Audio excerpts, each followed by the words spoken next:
She lightly applied pressure to the car brakes as she kept a close eye on the trash bag. It was slowly but surely moving closer to the road. She was confused. Was she imagining the movements? Her car had almost come to a halt as she pulled up next to it. She looked out of the window to see what was going on, and that's when she discovered the truth. When Lizzie decided to go home that afternoon, she only wanted to spend the rest of the day away from all that hassle of work. The hustle and bustle of her life was starting to get to her, and she desperately needed a break. She'd been working throughout the week despite her sickness, and she couldn't wait to get home. But such a simple drive would result in one of the most life-altering experiences she's ever faced. Lizzie Happy was your average 35-year-old mom living in Denver, Colorado, is a single parent looking to forge a good life for her tiny family. Lizzie lived with her two daughters, Nancy and Hina. Their lives were always quiet, given Lizzie's occupation as a librarian and the fact that the kids were both under 5, but what would happen that afternoon would propel her lives into the public spotlight. Lizzie had worked as a librarian for more than a decade before the incident took place. Her occupation was usually as laid back as her personal life. She enjoyed her job and felt grateful that she could work from someplace she enjoyed. She reported early in the morning for work and clock that in the evening, that fateful week, Lizzie had come down with a terrible cold, and that would pull her out of her daily routine. It had been a great week when Lizzie started coughing. Her nose grew stuffy and her throat sore. Her joints were aching before she knew it, and her head was pounding. But although she was far from her best self, Lizzie didn't shun her responsibilities as a mom and provider. She got her kids ready for school. She had her sister drive them and report for work. Then everything started falling apart. First came the fatigue and the insistent coughing. The muscle pains followed. Lizzie's boss noted that she was under the weather and told her to take the rest of the day off. It was an hour past noon, and Lai thought that it'd be a good idea to take her boss up on that offer. She had no idea what was waiting for her on the way home. Lizzie got into her car and began her long drive home. She couldn't wait to jump into bed and sleep. As tired as she was, she took a different route home, hoping to avoid some traffic. As expected, the road ahead was clear, and Lizzie was cruising as carefully as she could. But she reached the open road, and she noticed something ahead that made her brow furrow. A black trash bag that was far ahead on the roadside immediately got her attention. She leaned forward to get a closer look, finding it odd that someone would throw trash on the empty roads. Lizzie didn't think much of it after noting she was looking at a trash bag, but as she got closer, she noticed something interesting about the bag. The trash bag was moving vigorously, shambling all over the road. Lizzie eased on her car's brake. She wasn't sure if her sickness made her imagine things, or if the bag was truly moving. She had rubber eyes to ensure she wasn't dreaming. With the car almost stopping, she stuck her head out of the car window to see what was happening. Something was stuck inside the bag. A creature. From the look of things, it was jumping about and making a strange sound that the trash bag moved across the road. Not knowing what to do, Lizzie pulled out her phone and started recording the incident. Her curiosity was telling her to get out and investigate, while her fear kept her rooted to her seat. A minute passed, and Lizzie knew she couldn't stay in the car anymore. She threw her door open with the phone recording and carefully took her steps towards the moving trash bag. Out of the car, she could hear growls and snarls emanating from the black polythene bag. At first, she was scared, but then the snarl became whining and crying. She couldn't step away now. Lizzie took a deep breath and stepped toward the bag. She inched closer and closer and gently poked it with her phone. Whatever was inside it whined, the sound telling her that the animal was in distress. She immediately began hearing alarm bells. It was good to do what she had to do. Throwing all cautions to the wind, Lizzie unwrapped the bag as fast as possible. Her mouth hung open wide when she saw what awaited her inside. She thought the worst when she first saw the trash bag move. Her imagination told her a giant snake was waiting for her inside. But even then, she couldn't leave the poor animal trapped inside the bag. Doing the right thing wasn't always easy, but she had help. She neared and opened the bag as quickly as she possibly could, then jumped back. But what came out made her inch closer as her lips curled. Ah, a puppy. Lizzie whispered, beckoning the tiny fella to her. The pup ran to her and licked her hands while wagging her tail. Lizzie helped it into the car while her phone kept recording, and she drew away.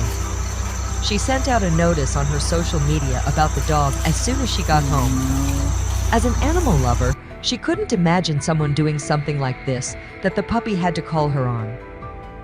Lizzie knew that she had been someone's pet, but how did the dog end up in the trash bag on the side of the road? Had he been stolen or intentionally dumped by his owners? Her heart sank as she thought about how cruel and hard these people could be. She shared his photo on Facebook in hopes that his owner would come forward. "If this is your puppy, let me know," Lizzie wrote on Facebook. "If you are the scoundrel who put it in a garbage bag and tossed it on the side of the road, you are sick." After posting a photo on social media, the first thing Lizzie did was to take the poor pup to the vet for a checkup. The vet determined that he was only 3 months old and gave him a clean bill of health. Lizzie's story was shared so many times that it went viral on social media. Soon she was giving interviews with the media about discovering the puppy. "The bag was tied off in a knot, so I carefully tore a corner and looked inside."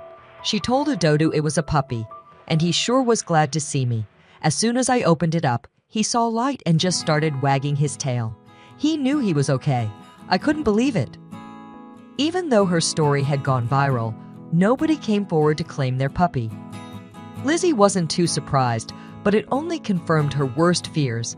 She had a sinking feeling that it was his owner who had actually cruelly thumped him on the side of the road, and she just couldn't wrap her head around it. Why would anyone do such an awful thing? According to the Humane Society, 6.3 million pets are surrendered to animal shelters in America each year. Around 3.1 million are dogs, and 3.2 million are cats. But whoever had dumped the tiny pup hadn't even done the right thing and taken him to a shelter for a chance at life. But abandonment of companion animals isn't just a huge problem in the US. It's a problem worldwide. The best way to help dogs and cats artists spray and neuter your animals to prevent unwanted litter and support your local animal shelter. Millions of dogs and cats are euthanized every year.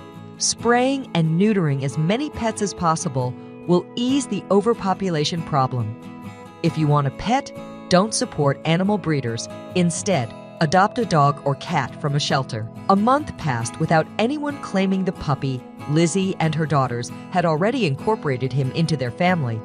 Lizzie's video also made her internet famous, with people commending her bravery and heart of gold. Although she recovered from her cold and was glad that such a dark experience had given rise to one of the best things for her family. The puppy, whom they named Pete, was where he was always meant to be. But this wasn't the last time she rescued an animal in need. About a year after Lizzie rescued Pete, Lizzie, who was shelving books in the historical notification section at the library, she noticed something peculiar curled up on one of the shelves. She had seen a lot of strange things during her time at the library, but this was something else. She had seen the odd rat in the library during her time there, but she had never seen a creature like this up close before. Not wanting to disturb the little critter, Lizzie quietly called the library director to confirm that the animal was indeed what she thought it was. He came over and couldn't believe his eyes. Was she seeing things he wondered about? No, her eyes weren't playing tricks on her. Curled up next to a book on the shelf was a cute little brown bat, and it was fast asleep. Lizzie, taking care not to wake the sleeping bat, called a local animal service. She patiently waited for help to arrive. Thankfully, Officer Roy Bass arrived 20 minutes later. He was extremely calm and easygoing about the situation, even allowing us to take a quick photo of the bat with the book that was at the library. But Brian lies. Lizzie said this in an interview. He then gently moved the bat into a box and closed the lid quickly. The little brown bat is found all over the northern US and most parts of Canada, and they live in colonies that can grow to 100 to thousands of individuals. Bat colonies will have several different types of roosts, some for resting or napping during the day, and others for shelter at night. The little brown bat only eats insects. While how the bat broke into the library for a nap is anyone's guess, it's not uncommon to see bats in the libraries in Portugal. In fact, bats are welcome guests in these libraries. The logic is that the bats protect the books from pests like moths and other insects that eat paper and old manuscripts. However, bats aren't welcomed in most parts of the world because of their bad reputation. Bats have been persecuted all over the world. They are taught to be carriers of disease and suckers of blood, but the truth is, bats have an undeserved bad reputation. Contrary to popular belief, most bats don't have rabies. In fact, you are statistically more likely to contract rabies from a dog than from a bat. So why do bats get such a bad rap? Concerns about bats carrying diseases aren't completely unfounded. They have gotten a bad reputation for the high-profile pathogens they do carry, like Ebola, Marag, Aniapa, or can be deadly. Nevertheless, bats are a vital part of the ecosystem. It helped the environment in countless ways. Lizzie was an animal lover, and she would always help any creature. So what happened to the bat in the library? The little brown bat that Lizzie had found was released back into the wild by animal control to be released in a nearby wildlife reserve. But this wasn't the only strange encounter for the library staff.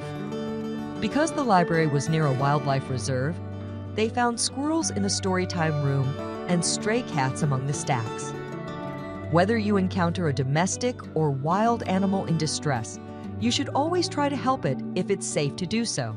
If you can do anything personally, call animal control or someone else who can. Lizzie knows that all animals serve a purpose on Earth and are part of a complex ecosystem. If you want to do more, reach out to your local animal shelter or wildlife conservation center. At the end of it, we hope you enjoyed today's story. If so, don't forget to subscribe to our channel. And as always here at Spread Channel, we try to make things positive and interesting for you. So please give us a thumbs up. It would mean a lot for us. Thank you for watching and see you soon.